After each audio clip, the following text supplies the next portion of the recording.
जाने तुलसी चढ़ाने से क्यों नाराज हो जाते हैं भगवान गणेश। पुराणों में वर्णित है कि भगवान विष्णु, राम और कृष्ण को तुलसी जी का भोग लगाने से भगवान प्रसन्न होते हैं और प्रसाद को ग्रहण करते हैं, परंतु गणेश जी के भोग में तुलसी का प्रयोग वर्जित बताया गया है। गणेश जी को तुलसी का भोग लगाने से भगवान नाराज हो जाते हैं। इसके पीछे एक पौराणिक कथा है।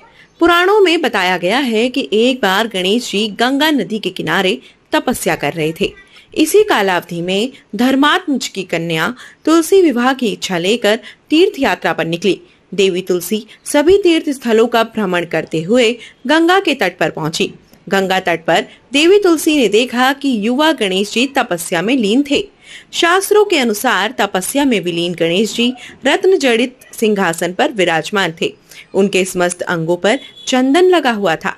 उनके गले में पारिजात पुष्पों के साथ स्वर्ण मणि रत्नों के अनेक हार पड़े थे। उनकी कमर में अत्यंत कोमल रेशम का पीताम्बर लिपटा हुआ था। तुलसी श्री गणेश के सुंदर स्वरूप पर मोहित हो गई। उनके मन में गणेश से विवाह करने की इच्छा जागृत हुई। तुलसी ने विवाह की इच्छा से उनका ध्यान भंग किया।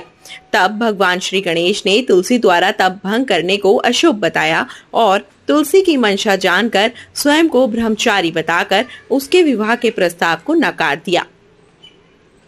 विवाह प्रस्ताव ठुकराने पर तुलसी ने नाराज होकर गणेश जी को श्राप दिया कि उनके एक नहीं बल्कि दो विवाह होंगे।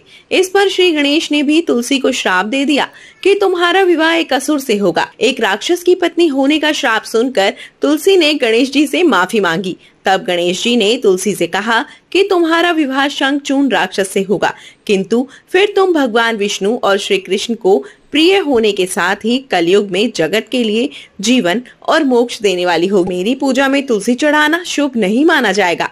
तब से ही भगवान श्री गणेश जी की पूजा में तुलसी चढ़ाना